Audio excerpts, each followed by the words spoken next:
Welcome to my YouTube channel. Hope you all are fine. So इसी के साथ मैं रेडी हो जाती हूँ क्योंकि मेरी तो थी आज क्लासेस, तो मैं यहाँ पे पहन लेती हूँ जैकेट, साथ में यहाँ पे अपना मास्क भी पहन लेती हूँ और यहाँ पे टांग लेती हूँ अपना झोला क्योंकि मेरी तो थी आज क्लास। तो मैं निकल जाती हूँ घर से। जैसे ना मैं बाहर निकलती हूँ और मैं देखती हूँ मौसम को, तो मैं तो भाई हैरान हो जाती हूँ कि इस मौसम को आज हो क्या गया, मतलब ये एकदम से ऐसे गुम सा क्यों हो रखा है। क्योंकि धूप कहीं थी नहीं और बारिश होने की संभावना थे। खैर बारिश तो हो ही गई थी शाम तक तो, बट इतना गंदा मौसम था और इतनी ऐसे मौसम में ना ठंड ज़्यादा लगती है। ऐसे में मन करता है रज़ाई के अंदर बैठे रहो और चाय पकौड़े खाओ बस।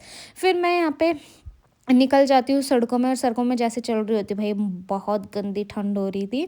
फिर यहाँ पे रास्ते में मैं देखती हूँ यार क्या हो गया इस मौसम को आज। मैं तो यही सोच रही थी क्योंकि शाम को तो और बुरे हाल हो गए थे। फिर यहाँ मैं पहुँच जाती हूँ स्टॉप में और वेट कर रही होती हूँ बस का। उससे पहले मुझे दिखता है ये माउंटेन और ये पहाड़ बड़े अच्छे लग रहे थे मुझे, तो मैं इनको भी कैप्चर कर लेती हूँ। साथ में यहाँ पे बैठ जाती हूँ बस पे और पहुँच जाती हूँ यहाँ अपनी क्लास में। खैर मैं क्लास में तो नहीं पहुँची थी, बट यहाँ पे बस से उतर गई थी। फिलहाल मैंने सुबह ना टोपी पहनना टोपी नहीं पहनी थी, तो मैं कह रही थी मुझे ठंड ज़्यादा क्यों लग रही। फिर मैंने अभी टोपी पहन ली थी और आप देख सकते हो कितनी गंदी धुंध हो रही है यहाँ पे। फिर यहाँ क्लास पहुँच जाती हूँ। क्लास पहुँचने के बाद अब मेरे को लगता है भाई कब मैं अंदर जाऊँ और हीटर में बैठूँ क्योंकि क्लास में हीटर चलता है। तो खैर मैं पहुंच जाती हूँ क्लास में। यहाँ पे ये लोग भी आ चुके होते हैं और इसे देख सकते हो आप, ये मतलब ठंड में ऐसे बूझ रखी थी दो दो तीन तीन पहन के। फिर यहाँ पे हमारा एयर ब्रश का डेमो था जो कि था इंडो वेस्टर्न ब्राइडल का। तो यहाँ पे एयर ब्रश में मैम कर रही थी इसकी कॉन्टोरिंग, साथ में ब्लश वगैरह भी किया था। और ये काफ़ी मतलब एयर ब्रश का ना जो इफ़ेक्ट है उसके बाद का जो वो बड़ा ही अलग है। देख सकते हो लड़की अच्छी लग रही है अभी। फ़िलहाल ये इसके हाथ में था मेरा फ़ोन और ये कर रही थी कैप्चर, और ये पता नहीं क्या क्या कैप्चर कर रही थी। इसके हाथ में फ़ोन हो और ये अपनी शक्ल ना दिखाए अंडे जैसी तो क्या ही होगा। खैर यहाँ पे इसकी स्टाइलिंग वगैरह चल रही थी और हम बैठे हुए थे यहाँ पे अभी। खैर इस ये तो हो गया था हमारा डेमो वेमो और निकल जाते हैं हम यहाँ से घर, क्योंकि सब बड़े खुश भी हो रहे थे और साथ में बारिश भी होने लगी थी हल्की हल्की। और ये तो निकाल ली थी अपनी स्कूटी, बेचारी बच्चा यहाँ पे किसका छूट गया। फिर ये और मैं निकल जाते हैं यहाँ से और हमने डिसाइड किया था कि आज हम जाएंगे के बर्गर किंग, क्योंकि हमें कॉफ़ी पीनी थी, साथ में कब से बाहर से कुछ खाया नहीं था दोनों ने। तो आज टाइम भी काफ़ी था, जल्दी भी छुट्टी होगी क्योंकि हमारी इवनिंग की क्लास ख़त्म हो गई थी। तो हमने सोचा क्यों ना चला जाए। फिर हम पहुँच जाते हैं यहाँ बर्गर किंग में।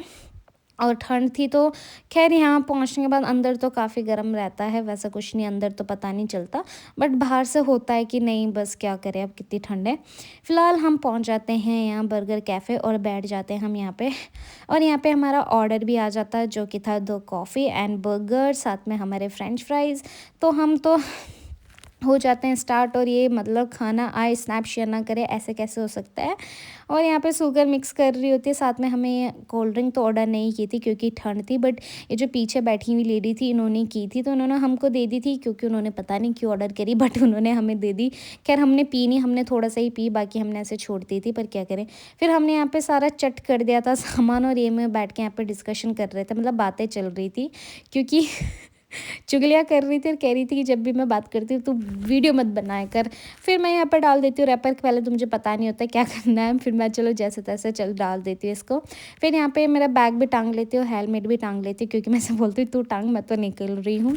फिर मैं निकल जाती हूँ यहाँ से बाहर, और ये भी आ जाती है पीछे पीछे क्योंकि इसने टांगा होता है मेरा बैग भी और अपना हेलमेट भी पकड़ा होता है, और मैं यहाँ खाली हाथ निकली होती हूँ यहाँ से बाहर।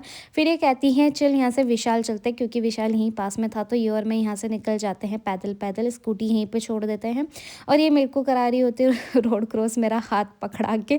मैं कहती चल चल ठीक है बढ़िया, कोई तो है करके रोड क्रॉस करा। फिर हम यहाँ पे विशाल में पहुँच जाते हैं। पहले हम ये बैग वगैरह देख रहे होते हैं जो कि बड़े एक्सपेंसिव होते हैं, तो हम लेते नहीं। फिर शूज़ देखते हैं, रेट देख के हम उन्हें वहीं छोड़ जाते हैं। फिर हम बर्तन वगैरह देख रहे थे और ये बड़े अच्छे अच्छे थे, पत्ती जैसे, पता नहीं क्या था ये। फिर यहाँ पे दिखते हैं मुझे ये ढक्कन जैसे कुछ ट्रे वगैरह, इसके ही बड़े पसंद आया था। मैंने कहा तो ये क्या किस कहाँ पे लगाएगी ये ढक्कन। फिर ये ट्रे वगैरह थे ना, मतलब भी बहुत अच्छे प्राइस में भी थी, मतलब ये थी लगभग 60 की, कोई 20 वगैरह की, तो और अच्छे भी काफ़ी थे। तो अगर आप लोग विशाल जाओ देहरादून के तो इनको ज़रूर लेना, बर्तन वाले सेक्शन में ज़रूर जाना, काफ़ी अफोर्डेबल प्राइस पे आपको अच्छी अच्छी चीज़ें मिल जाएंगी, बहुत अच्छी चीज़ें हैं यहाँ पे।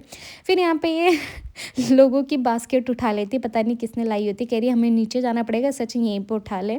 फिर हमने यहाँ से लोगों की बास्केट उठाने के बाद यहाँ पे हमने ये ले रहे थे कप वगैरह, जो कि थे एक by one get one free था, काफ़ी सही। और ये चल रही थी मलाइका अरोड़ा के स्टाइल में, फिर कह रही थी मलाइका मैम, मलाइका मैम। फिर हम यहाँ आ गए थे ऊपर खाने वाले सेक्शन में। खैर यहाँ पे खाने का तो बहुत सारी चीज़ें थी, बट हमने कुछ नहीं की ली, क्योंकि हम पैसे वेस्ट नहीं करते और हम वो चीज़ लेते हैं जो काम की हो। खैर हम दोनों तो आज मस्ती करने पे लगे हुए थे, इतनी मस्ती कर ली थी हमने, मत पूछो। और ये भी लिया था हमने, और इसमें हमने by one get one free था, तो एक किसने ले लिया और एक मैंने ले लिया था। खैर हम यहाँ से निकल जाते हैं, हम कुछ ऐसी बातें कर रहे थे और इसको ये बैग संभालने के लिए दिया था मैंने, ये बेचारी इसको पूरा ऊपर से नीचे लदेड़ के चल रही थी इतना सारा सामान लेके। फिर हम यहाँ पे आ जाते हैं नीचे और बिलिंग काउंटर पे, क्योंकि अब इनकी बिलिंग वगैरह करानी थी। फ़िलहाल हमने ब्लिंकिंग वगैरह करा ली थी, सॉरी बिलिंग। फिर यहाँ पे हम बैग वगैरह कुछ लाए थे ना, और हमने अंदर से कैरी बैग नहीं लिया था, तो ये चली जाती है स्कूटी लेने और ये आ जाती है हमारी राइडर। फिर यहाँ पे हम स्कूटी और बैग में सामान डाल देते हैं और निकल जाते हैं घर के लिए। और यहाँ पे मॉल ऑफ देहरादून भी जाना था, लेकिन अब टाइम भी काफ़ी हो गया, तो इसमें कभी और दिन जाएंगे, अभी तो खैर जल्दी छुट्टी हो रही है हमारी। फिर ये मेरे को बॉटल पकड़ाती और मेरे बैग में जगह नहीं होती। खैर मैंने इसका बैग लिया था, क्योंकि मेरे बैग में तो इतनी जगह रहती ही नहीं है, वो छोटा सा है, तो मैं इसका बैग ले लेती हूँ, इसमें मैं अपना सारा सामान भर लेती हूँ, क्योंकि मैंने इतना सारा सामान लिया था। मैं इसे कहती हूँ बॉटल तू ही ले जा ले बहन, नहीं होगा, बट कहती है मैं इसे नहीं ले जाऊँगी, पर मैंने जैसे तैसे बॉटल भी ला ली। कितनी गंदी दोस्त है, देख रहे हो आप।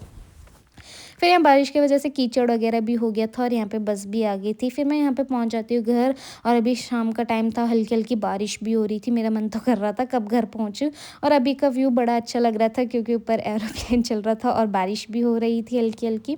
फिर मैं यहाँ पे घर पहुँचती हूँ, यहाँ पे मेरी मम्मी अपने लिए पता नहीं क्या बना रही होती है, साथ में मेरी मम्मी ने एक कान पर लगाया होता है ये फ़ोन। फिर मैं अपनी मम्मी को बैठा देती हूँ यहाँ पे, और मम्मी को दिखाती हूँ कि देखो आज मैंने पैसे वेस्ट किए। खैर वेस्ट नहीं किया, मैंने अच्छी अच्छी चीज़ें लाई हैं, जिनसे मम्मी बड़ी खुश होती है, क्योंकि मैंने काफ़ी अच्छी चीज़ें लाई थी।